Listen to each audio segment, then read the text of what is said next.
Vanishing Legends Network.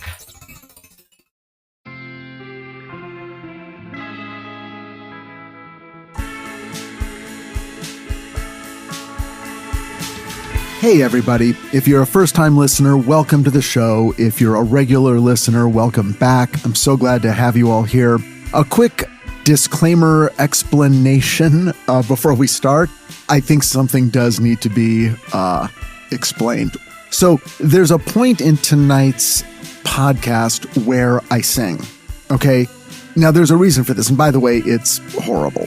I'm sure you're not surprised by that, but here's what's going on. I was trying to indicate to our composer, Nima, who I love, that this was a section that I actually wanted him to sing.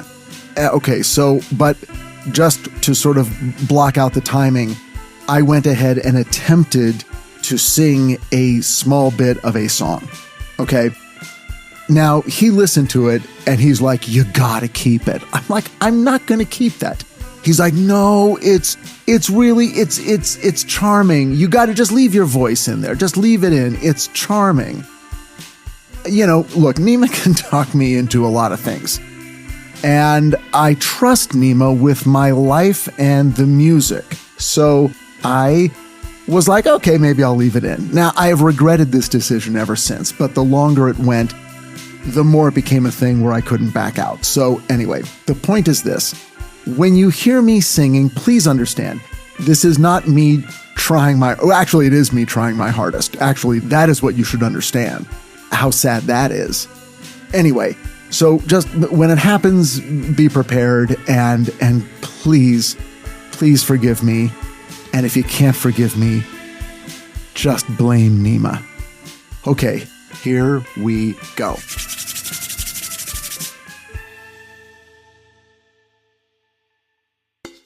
The Amityville Horror by Jay Anson. At Brightwood Elementary School back in 1978, 7th grade didn't start until Thursday, October 12th. Sure, we'd been showing up since the first week of September, but no one has any memory of anything happening until Melody Mayhew kissed Eddie Minette. That kiss, after school, up on the playground behind the new bungalows, it unleashed something. After that, the rest of the school year was just a blur. So many kids fell in love that year. It was crazy, the drama. Mrs. Goodwell in homeroom said she'd never seen anything like it in her 40 years of teaching. There were so many crushes and couples and makeouts and breakups, and we're talking about 12-year-olds, that for once, school was interesting. Maybe kids grew up faster then. Maybe it was disco. Whatever it was, once Melody kissed Eddie, it was all over. Everyone wanted in on the act. The academic year became academic. By Halloween, going to 7th grade was basically clubbing. You showed up to be seen and to make an impression. If you weren't being talked about in outraged whispers during nutrition, you might as well go hang out with the 6th graders. Every week, someone cried at lunch. People got slapped. 3 different girls got transferred out, one of them to Highlands Elementary School, where she became insanely popular after being practically invisible at Brightwood. Later, a bunch of guys said they had always known she was hot, and one guy, Scott, claimed he'd snuck into a Highlands dance and danced slow with her and felt her up. Again, we were 12. The teachers thought they had everything under control. These urges were natural, they said. It was 1978, they said. They had been trained for this, they said. They snapped into action and scheduled a dance for the Wednesday before Thanksgiving. Better to provide a safe space for the kids to naturally explore these confusing feelings. Big mistake. George Kang kissed Beatrice Alvarez right there in front of everyone during 3 Times a Lady by the Commodores, and she kissed him back. If anything, this went off bigger than the Eddie Melody kiss. Up until then, the action had all been with the hot kids. Tim, Kenny, Corey, Neil, Gina, Lisa, Alice, Shaiwei. Once George and Beatrice hooked up, the normals got super active. It was kind of exciting to see the hot kids act out, but once the walls came down for the rest of us, it was like there was this expectation. There was nothing holding the rest of us back but our own lack of game. Once we got back to school after Thanksgiving, there were like 5 times the number of couples. Even the hot kids got annoyed at how ramped up the normals got. Hey, could you all just chill out? I'll get to the Amityville Horror in a second. God. Okay, where was I? Oh, right. The normals.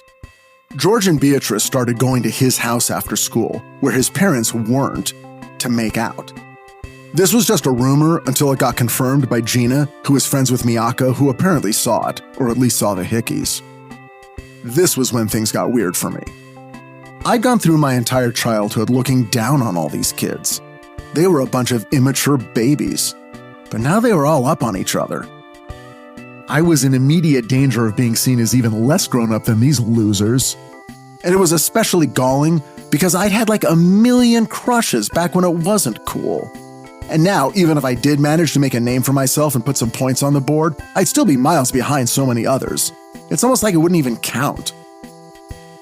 By now, the teachers were beginning to regret talking openly and honestly with us about our changing bodies. They started wishing we'd all go back to shuffling in and out of our classes like a bunch of bored, apathetic drones. But that was never going to happen. Eddie and Melody broke up, but it didn't matter.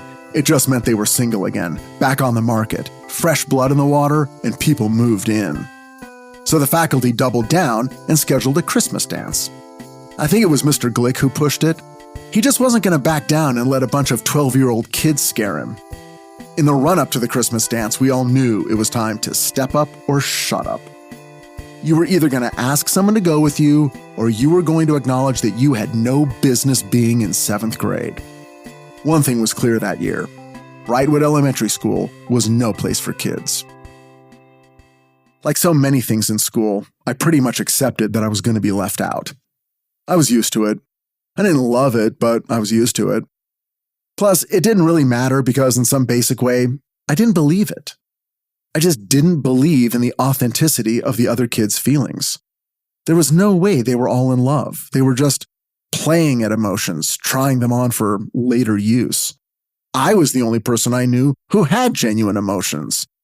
And I would have no trouble waiting until all of this blew over. Then on Wednesday, December 13th, something happened. I met a girl named Kimberly Cortez, and everything I believed I knew about my life changed. The story I'm about to relate doesn't necessarily make me proud. In fact, some parts of it cause hot-rushing shame to flood my body even to this day. But I make this bond with you now, dear listener. Everything I'm about to tell you is true. Some names have been changed for obvious reasons, but by the time it's over, I don't think any of you will doubt for a second that it all happened exactly the way I tell it. After all, you were 12 once too. Oh, for fuck's sake, okay, the Amityville Horror. The book itself was still 2 weeks in my future, but by then, I was a changed person, hopelessly and completely in love for the first time in my life.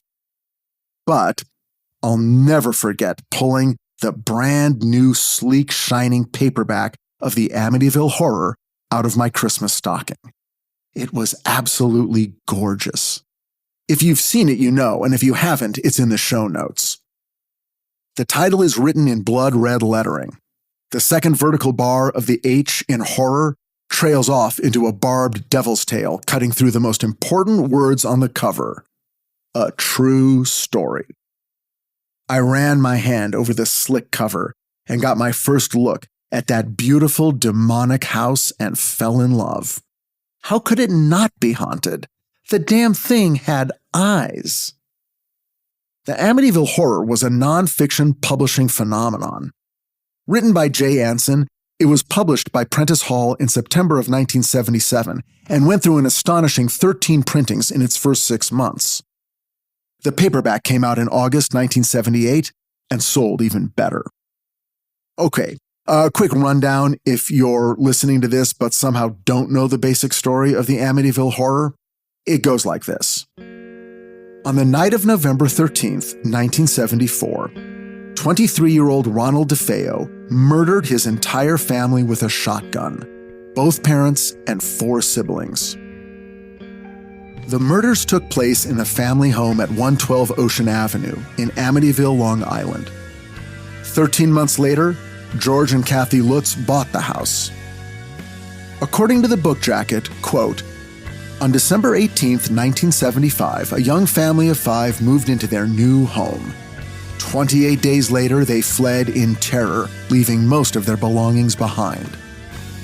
What they experienced in the house runs the gamut of traditional haunted house phenomenon. Cold spots, phantom odors, strange rapping sounds, an oppressive mood, plus swarms of flies, a mysterious hidden room, demonic voices, black toilets, unexplained bite marks, and a ghostly pig. Okay, not all of these things are traditional haunted house phenomenon, but I didn't know that at the time. I spent my Christmas vacation reading the book, like about a million other Americans, and reading that book would transform me. Because it was true and a bestseller, it captivated me completely. I never questioned it. I just gave myself over to it. And as scary as it was, it confirmed what I always secretly hoped and believed was true. That supernatural phenomenon really did exist. This comforted and thrilled me in an almost physical way. Every day during that Christmas vacation, I would call Kimberly Cortez and read to her my favorite parts. Those phone calls were the most romantic, passionate, and emotionally charged hours of my life up until that point.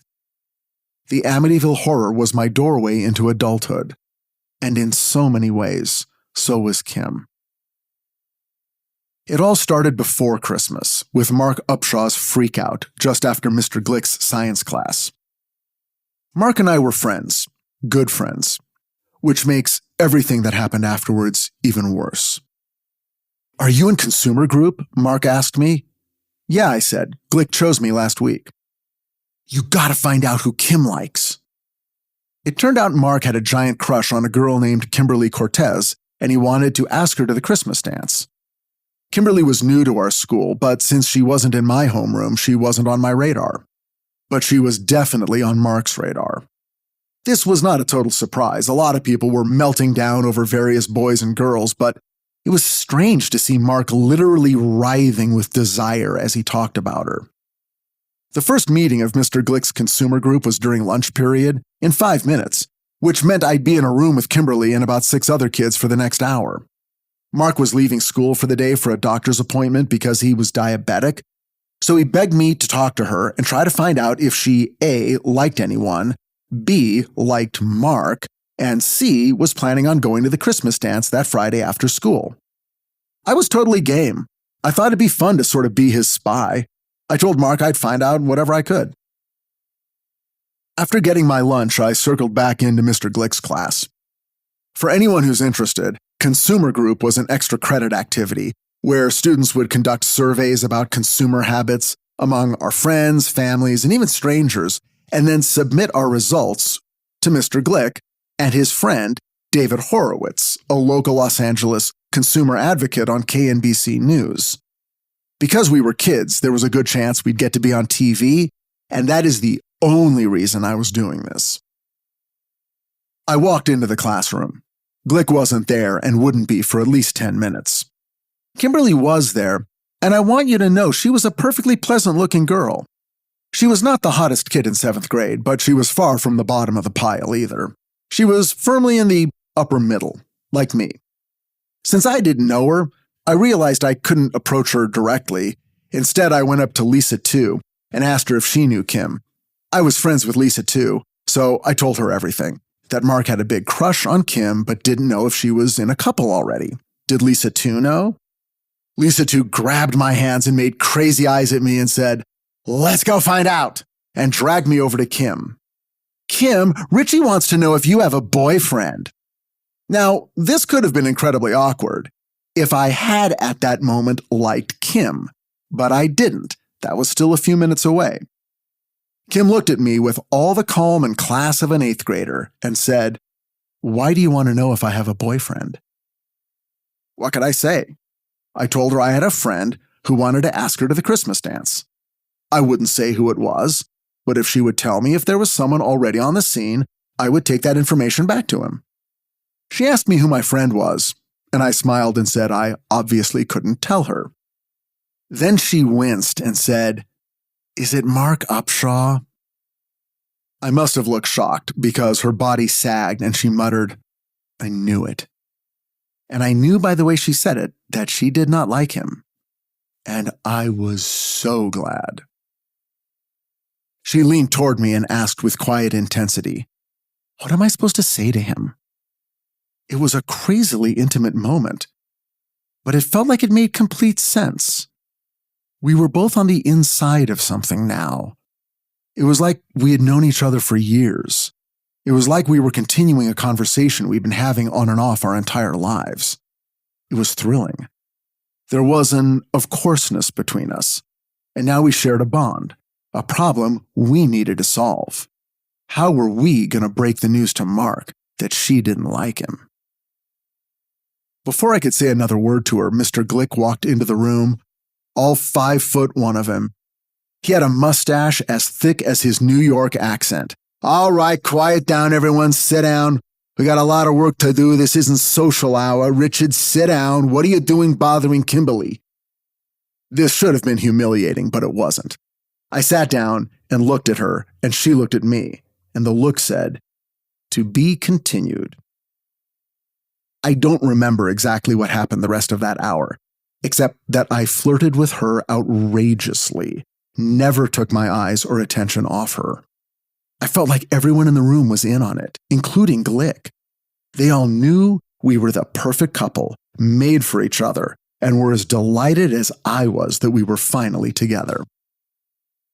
When lunch was over and Glick told us to get back to our homerooms, I made my way to her, and she said, "We need to talk." I nodded. "After school? At the park?" I said. Now, asking a girl to meet you at the park was the Brightwood equivalent of asking a girl if she'd like to go to Las Vegas. Who the fuck was I? What was I doing? She said, "No, the playground." That was fine. I was fine with the playground. The next 2 hours drifted by. I felt like I was shot up with morphine. You could have stabbed me with a mechanical pencil and I wouldn't have noticed. The thing I had to know was if Kim felt the same way I did. But she had to, right? Was I going insane? Was I fantasizing? Was I falling in love? Was this what Melody and Eddie felt? George and Beatrice? It couldn't be. This was something new and strong and mine. Or maybe ours if Kim felt the same way. I had always felt older than the other kids, but in this moment, I'd never felt more adult. The bell rang and I calmly gathered my things and walked up the long cement staircase to the playground. She gave me a lopsided smile. I walked over to her. She was talking with Sandra Trujillo and Sandy G, two girls I knew by sight but had never spoken to. "Do you guys know Richard Hatem?" She said my full name. I said, "Hi," to Sandra and Sandy, feeling oddly formal. They kind of giggled and looked at me and then back at Kim. "She's told them about me." They said a quick goodbye and then got lost. Because that's obviously what she told them to do. I sat down next to her on the bench. She looked at me and said, "So?" I looked at her and said, "So?" Like it was an inside joke we'd always shared. Any lingering questions I had about her feelings for me were answered in that two-word exchange. We were us now, instantly, and everyone was just going to have to get used to it. Especially Mark Upshaw, and I did not give a fuck about Mark Upshaw. She didn't like him. That wasn't my fault. She liked me. Tough shit. Kim was nicer about it. She was a nice person. She felt bad for him and didn't want him to be hurt. At the same time, what could we do? She was going to see him in homeroom first thing tomorrow. She'd talk to him, but it never occurred to either of us not to follow up on our feelings. Something was clearly going on between us, and it was bigger than both of us, and we didn't have any choice in the matter. There were no ethics at all. We talked, but I don't know what we talked about. The subtext was, "I know, right?" And the feeling was, finally. Nothing was a surprise. Everything was confirmation. Suddenly, I was in no hurry. We had all the time in the world. After a while, We started walking around the abandoned playground, as if by some mutual understanding and agreement, until we were behind the new bungalows. I wasn't nervous at all. I said, "I want to kiss you." She said, "I know. I want to kiss you too, and I'm going to kiss you, but not right now. My dad's going to be here in like 5 minutes." I was crestfallen, and she must have seen it in my eyes because she said, "If I kiss you now, I might not want to stop." I turned 13, and then 18, and then 25, and then 30 in the course of that afternoon. Worlds were hurtling through space. Epochs were flashing by in an instant. Cities were built and destroyed and rebuilt and redestroyed and built again that afternoon. What was happening? We walked back down the stairs and through the school and out onto the sidewalk just as her dad drove up. He was enormous, like a grizzly bear crammed into a Chevy Nova, with a cigarette. He pulled to a stop, then turned his giant head and looked through the open passenger window at his daughter and then at me, and he knew, and he hated me. As instantly as his daughter loved me, he hated me. I could feel it coming off him in waves. It was perfect. "Dad, this is Richard. He hung out with me so I wouldn't have to wait for you alone." "Well, wasn't that nice of him?" His voice sounded like a bucket of rocks rolling down a coal chute. I started to say something, but he had already turned away, staring through the windshield as cigarette smoke curled up around his face. Kim got in the car, then looked at me nervously, like she was suddenly afraid of our connection breaking. "See you tomorrow?" I nodded and said extra loud so her dad would hear, "I will absolutely see you tomorrow." It probably didn't come across as badass as it felt at the time, but it made her smile. Her father nodded slowly, as if confirming something to himself. I thought I saw the hint of a lizard-like smile. But really, what was the guy gonna do? Kill me? A kid? "Nice meeting you, Mr. Cortez." "Nice meeting you too, Richard." He looked directly at me when he said my name, delivering layers of meaning in that single word. The car pulled away from the curb and rolled down the street. I waited until it was out of sight before turning and heading for home. We had our first kiss about 4 feet from where we first met. Only now Mr. Glick's room was transformed for the Christmas dance. It was lit with Christmas lights, and all the chairs and desks had been pushed against the walls to form a dance floor in the center of the room. We hadn't talked at all since her dad drove home 48 hours earlier, but it didn't matter. We were both here, and we knew what was coming. There was no urgency. You don't need to cheer the sunset. It's gonna happen anyway. She danced with John DeGeorge. Didn't matter. I danced with Lisa too. Didn't matter.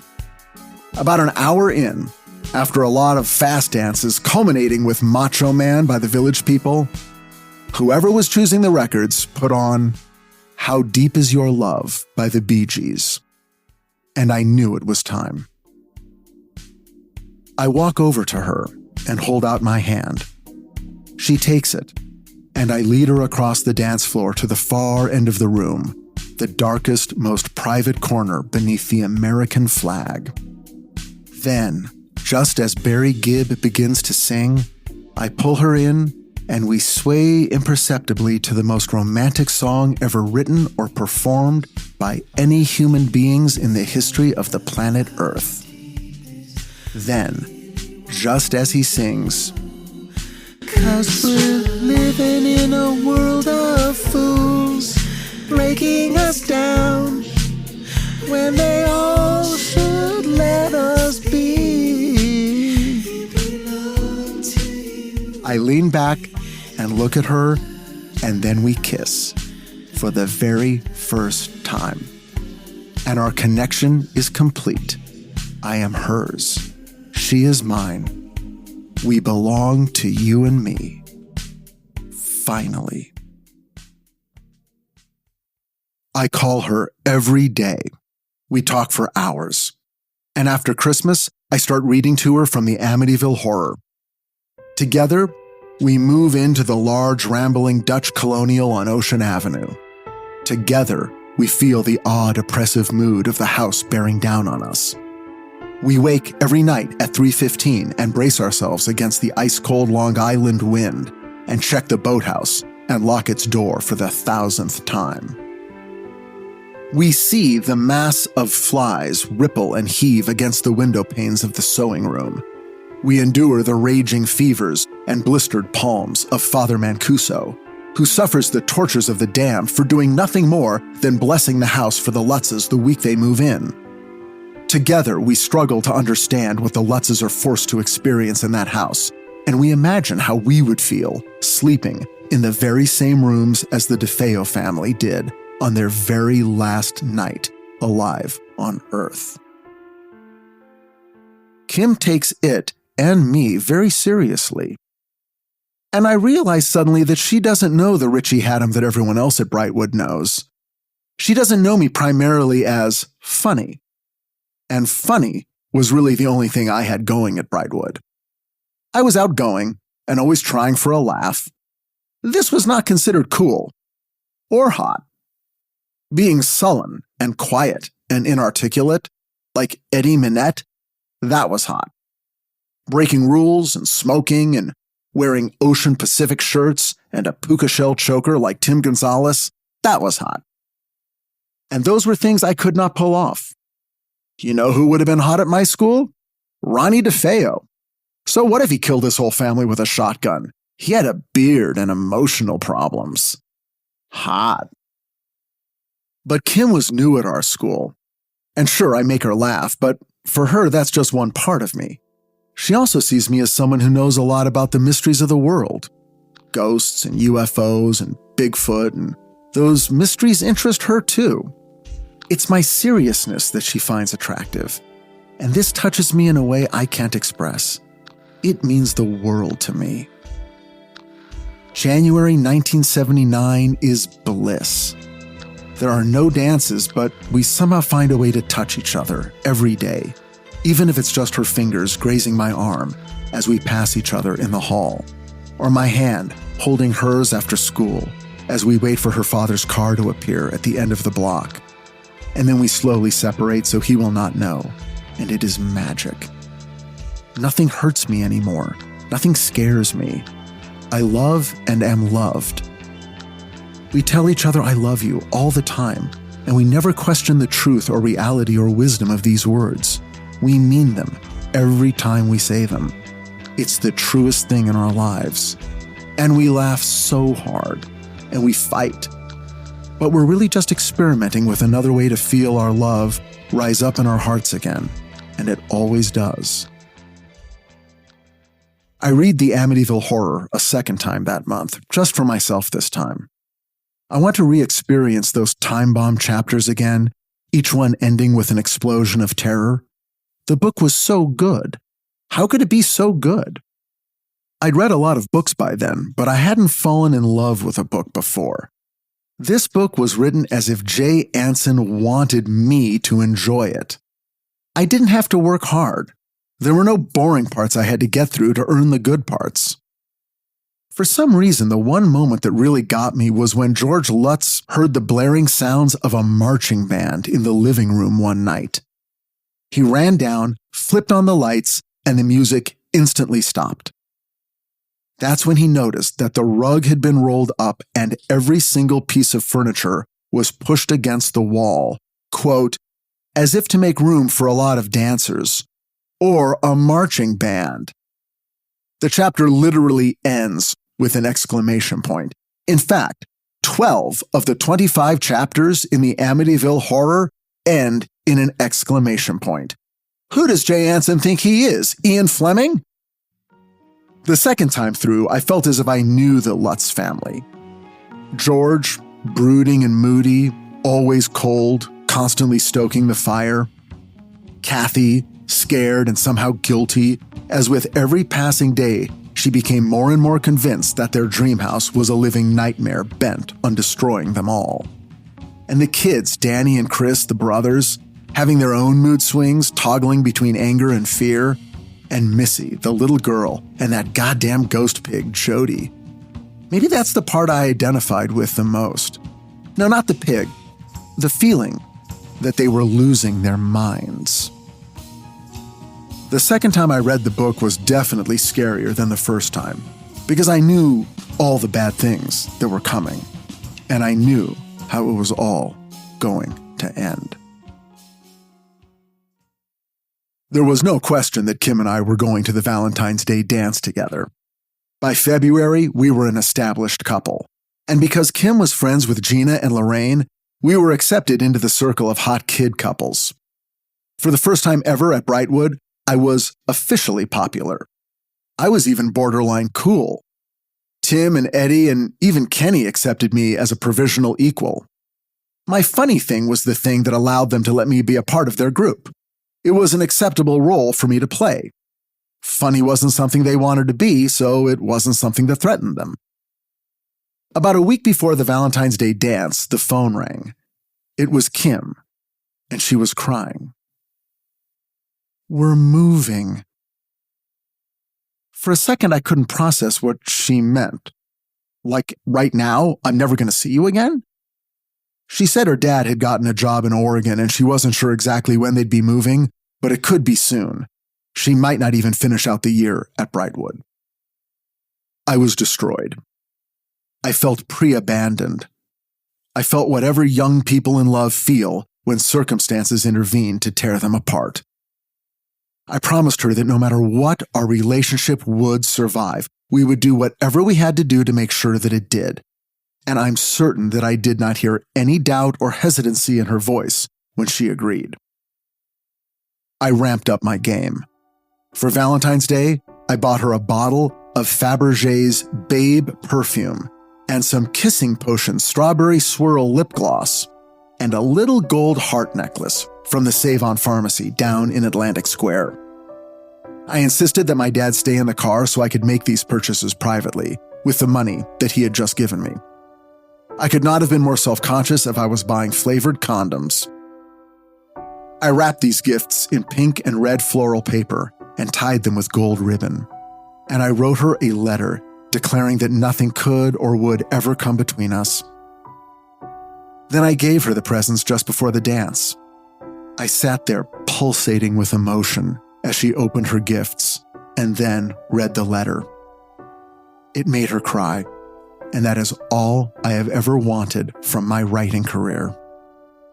Then, both of us sobbing, we kissed and kissed for a very long time. And this became the script. This became what love was for me for the first 35 years of my life. Or maybe I should say this continued what love was for me. Connection, passion, completion. Loss, deprivation, desperation, grief, and rage. Rage, you say? What rage? Well, that was coming. Oh, my friends, that was coming. We pulled ourselves together as best we could, and then we went into the dance. We only danced with each other. By then, everyone at school knew that Kim was moving, so nobody got in our way. Each of our moments together now were numbered. People respected that. But the tragedy of what was happening elevated our love, not just in our own eyes, but in the eyes of everyone. Our love was star-crossed and therefore sanctified. And as much as the thought of her leaving hurt, it only redoubled our commitment to each other. The following Tuesday, I had a dentist appointment in the morning, and on occasions like this, my mom usually let me skip the entire day of school, which I happily did. The following morning, there was a definite ripple of silence and stares as I sat down in homeroom. And the minute we got up to switch classrooms, Debbie Tanaka could not wait to be the first to tell me. Yesterday, after school, Kimberly kissed Kenny. Like most people, when they hear this kind of news, I had two simultaneous reactions. That's impossible, and of course. I went to find Kim as we changed classes, but as it turned out, she wasn't at school that day.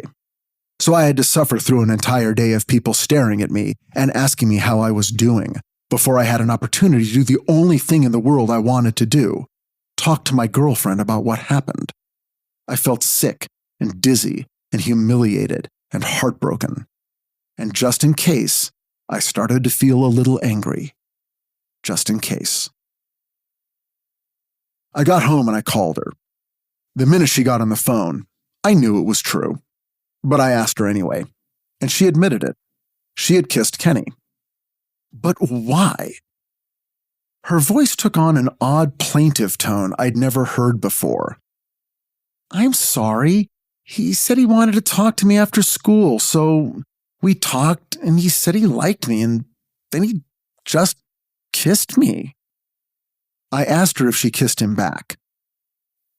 I guess. I asked her if she liked him. I don't know. I hung up on her. And now the rage. I hated her more than I had ever hated anyone in my entire life. What we had was beyond special, beyond eternal, beyond any emotional bond that anyone had ever had. But somehow she just lost it, gave up on it. I didn't believe she hadn't felt it. Why take the best thing that had ever happened in your life and just throw it away? Because she isn't special. She's just like all the other kids. She's not capable of the exalted emotions that for me are just a part of my everyday life. But she is special. She was. She wasn't like the other kids. I couldn't have been that wrong. So what had happened? Did she just decide to be like everyone else? Was being in my elevated emotional realm ultimately too exhausting? Was she on drugs? There had to be a reason. I could feel it. But whatever it was just out of reach, hovering outside the cloud of misery and heartbreak and humiliation that surrounded me. Swirling inside that cloud were bits and pieces of anger, like shards of broken glass. And I grabbed every single one of them and held on tight no matter how much it hurt. Anger was not something I was allowed to express at home, so I didn't express it anywhere. But I knew I needed it now for self-protection. It was the only thing that made me feel less humiliated. I decided to be angry at school. Apparently, me without a smile was an alarming sight, and people took notice, coming up to me and asking, "Are you okay? You look mad."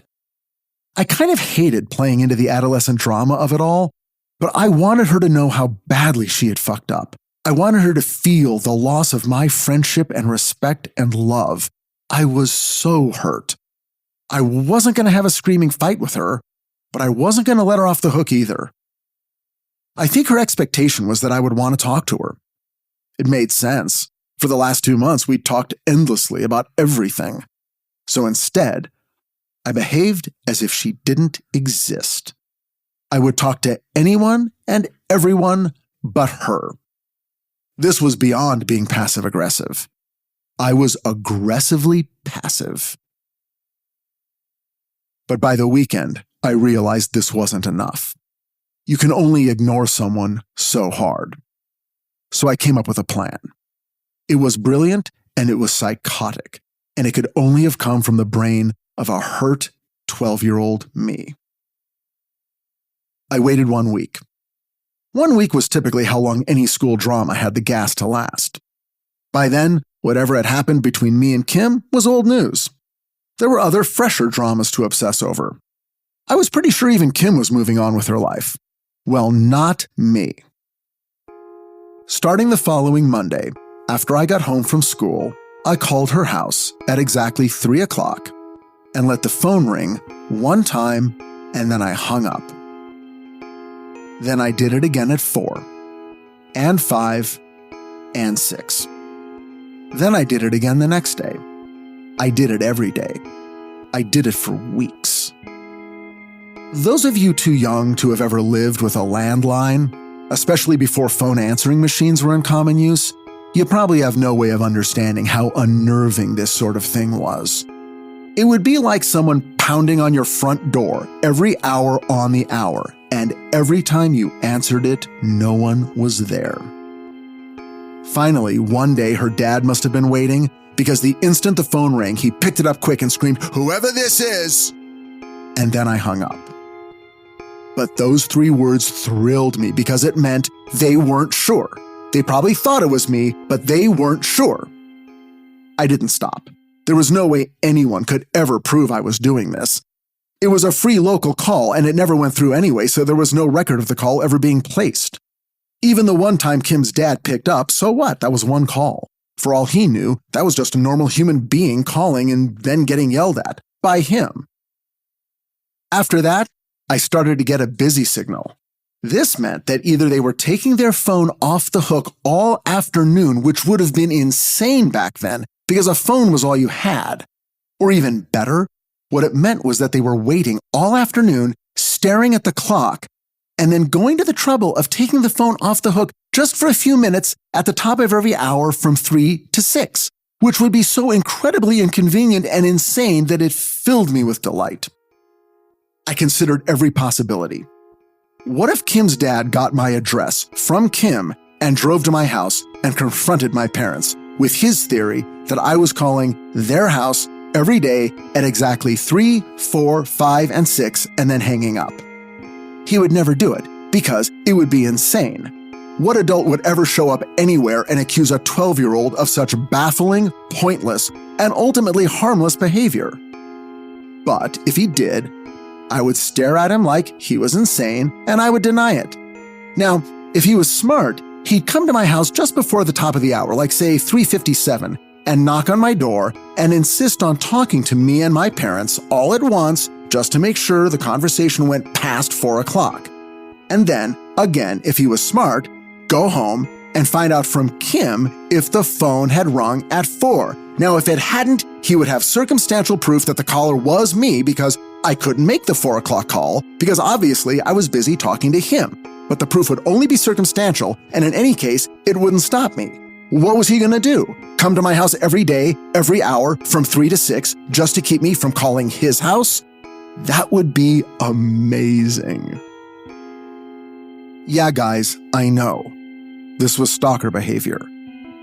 What I was doing was horrible.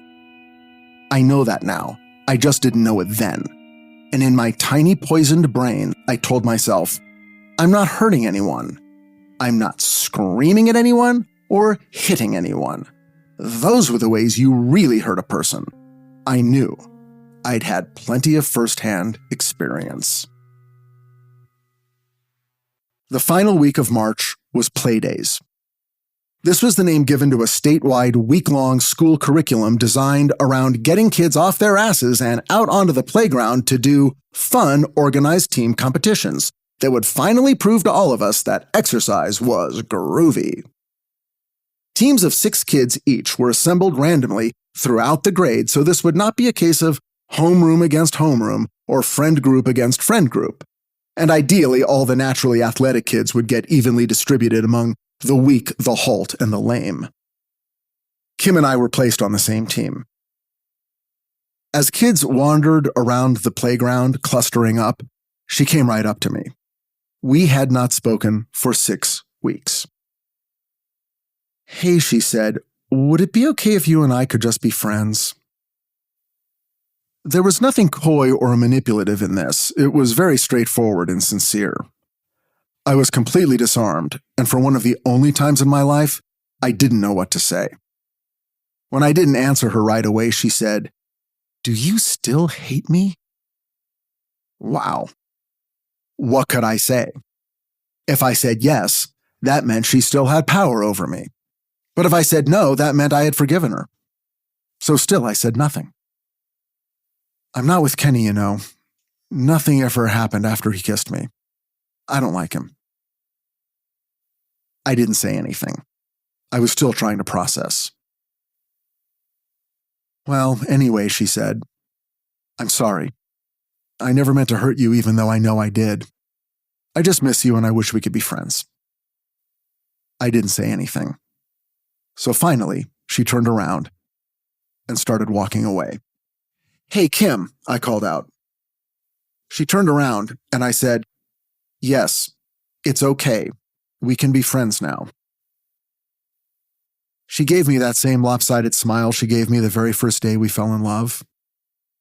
I felt a surge of emotion rise up in my chest, a longing for those days and those feelings that were gone now, but were the best I'd ever had. That afternoon, I called her house at 3 o'clock and let the phone ring once and hung up. And I did it again at 4 and 5 and 6.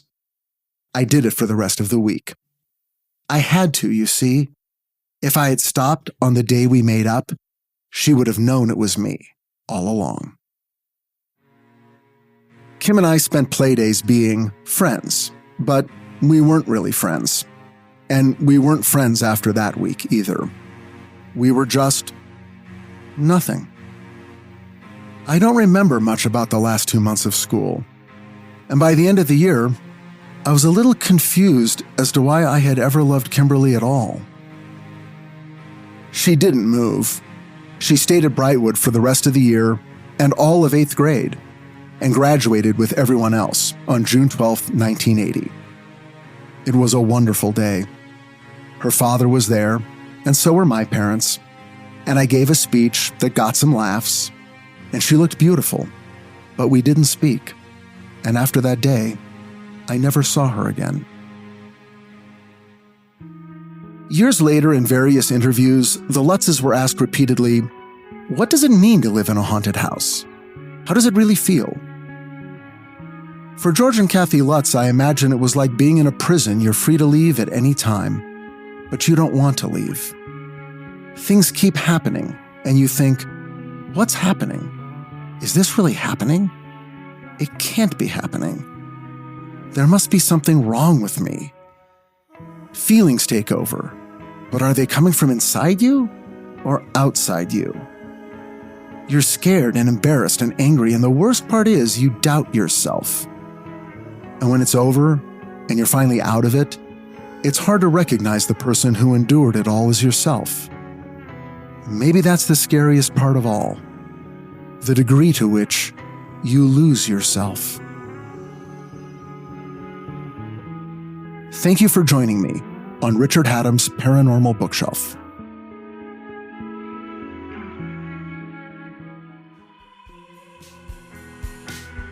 Richard Hatem's Paranormal Bookshelf is presented by Astonishing Legends, 134 West, and Summerland Entertainment. Executive producers Scott Philbrook, Forrest Burgess, and Susan Lambert.